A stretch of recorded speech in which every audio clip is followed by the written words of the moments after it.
পম্পার রান্নাঘরে সবাইকে স্বাগত।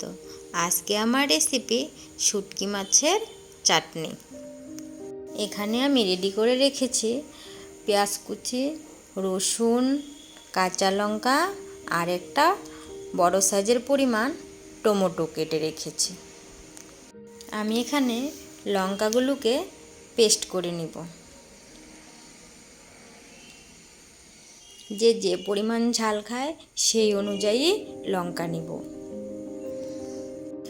আর এখানে আমি যে কুচনো পেঁয়াজগুলো রেখেছি হাফগুলো ভেজে দেব আর হাফগুলো পেস্ট করব, সঙ্গে রসুনগুলোকেও পেস্ট করব।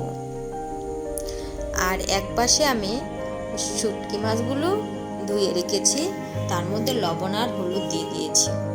আমার পেস্ট করা হয়ে গেছে। এখানে পেস্ট করেছি রসুন, পেঁয়াজ আর কাঁচা লঙ্কা। এক পাশে আমি কড়াই বসিয়ে দিয়েছি। কড়াইটা মোটামুটি গরম হয়ে গেলে তার মধ্যে দিয়ে দিব পরিমাণ মতো তেল। তেলটা একটু গরম হয়ে গেলে আমি যে শুটকি মাছগুলো রেখেছিলাম সেগুলো দিয়ে ভেজে নামিয়ে নেব। একটু সময় লাগবে, 2 থেকে আড়াই মিনিট সময় লাগবে। একটু নাড়াচাড়া করে ভালো করে ভেজে নামিয়ে নেব একটা পাত্রের মধ্যে।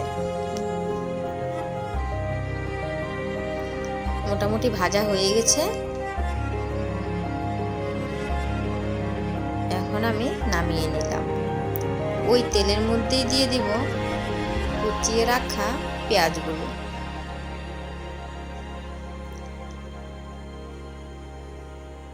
পেঁয়াজগুলো মোটামুটি একটু ভাজা হয়ে গেলে একটু লবণ দিয়ে দিব, একটু লবণ দিয়ে ভেজে নেব। মোটামুটি একটু ভাজা হয়ে গেলে তার মধ্যে যে আমি কেটে রেখেছিলাম টমেটোগুলো সেগুলো দিয়ে দেব।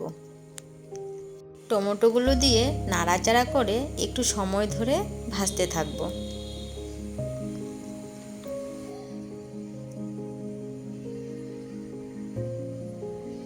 মোটামুটি ভাজা হয়ে গেলে আমি যে পেস্ট করে রেখেছিলাম ওইটা দিয়ে দেব।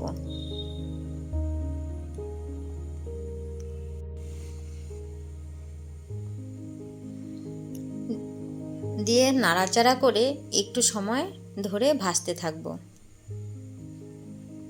তার মধ্যে দিয়ে দেব পরিমাণ মতো লবণ, পরিমাণ মতো হলুদ। এগুলো দিয়ে একটু নাড়াচাড়া করতে থাকব। খেয়াল রাখতে হবে গ্যাসের আঁচটা যেন কমিয়ে দেওয়া হয়। বেশি দিয়ে দিলে আগুনটা যদি বেশি হয়ে যায় তাহলে কড়াইয়ের মধ্যে লেগে ধরতে পারে। তাই আগুনটা কম করে দিয়ে আস্তে আস্তে নেড়ে চেড়ে রান্না করে নেব। তার মধ্যে দিয়ে দেব অল্প পরিমাণ চিনি। চিনিটা দিয়ে নাড়াচাড়া করে একটু রান্না করে নেব।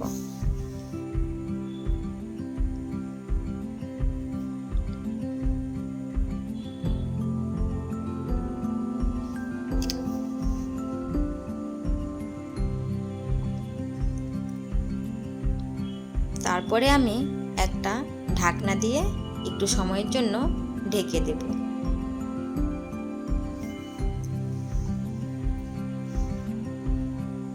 মোটামুটি 2.5 থেকে 3 মিনিট সময় ঢেকে রেখে আবার ঢাকনাটা তুলে নিয়েছি।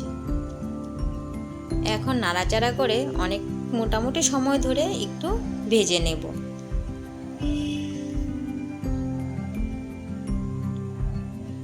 আমার ভাজা কমপ্লিট। এখন আমি ওইটার মধ্যে আমি যে ভেজে রেখেছিলাম শুটকি মাছগুলো সেগুলো দিয়ে আরেকটু নাড়াচাড়া করে রান্না করে নেব। মোটামুটি হয়ে গেছে, দেখতে পাচ্ছ। দেখতে কি সুন্দর হয়েছে কালারটা। এখন আমি একটা পাত্রের মধ্যে নামিয়ে নেব।